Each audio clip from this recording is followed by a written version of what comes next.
There's a growing movement in the UK to change the conversation around sexual violence in schools. It started with an online forum where thousands of young women and girls shared their disturbing experiences. Today, the UK Department of Education is launching an online tool so more people can come forward. The administrators can start to grasp the scope of the issue. And Tessa Arcilia is tracking the story in London. Let's talk about this new helpline, Tessa.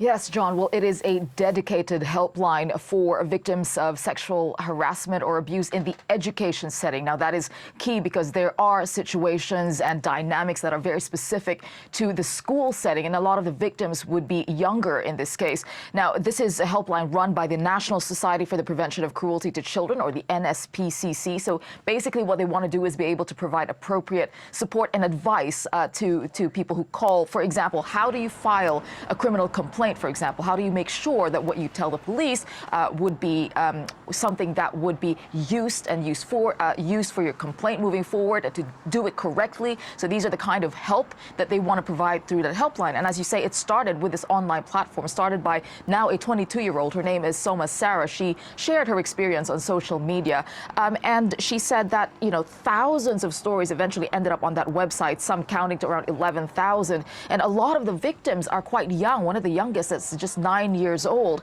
And most of the alleged harassment claims in that website, it's anonymous, and are by young men in schools and universities. So basically the same age generally as the victims themselves. And as the founder was saying, what this website brought to light, apart from the stories, and it's really difficult to read, is that there is a general lack of awareness about what constitutes inappropriate behavior.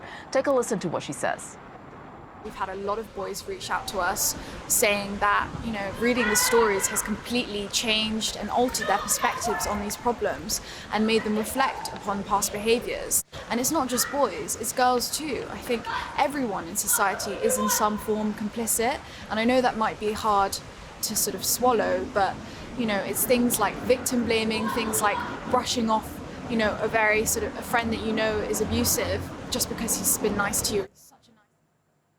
She was also talking about a normalization of what she called rape culture, and she was giving examples of certain bad behavior. For example, she said groping at Christmas parties or sharing of intimate photos without consent, and just general sexism and misogyny, she said. Now, it has to be noted that those stories are not confirmed, but nevertheless, it has provoked a lot of national, introspection on what is going on and how big the problem is. And this, John, comes on the back of recently a reckoning on how women actually feel unsafe generally, because after the killing of a British woman here, it has made women speak out about how they generally just feel unsafe in their everyday lives. John?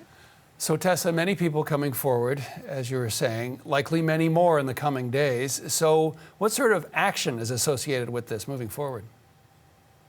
Well, the government is going to put forth a proper investigation looking deep into just how big the problem is. And the NSPCC is saying that this is actually a watershed moment because you have younger people now coming out understanding what exactly constitutes inappropriate behavior and what should be called out. And the general, the general sense that everybody is responsible for bringing the situation to light and for making sure everyone behaves appropriately. Now, one of the authorities here said that it is not just the police.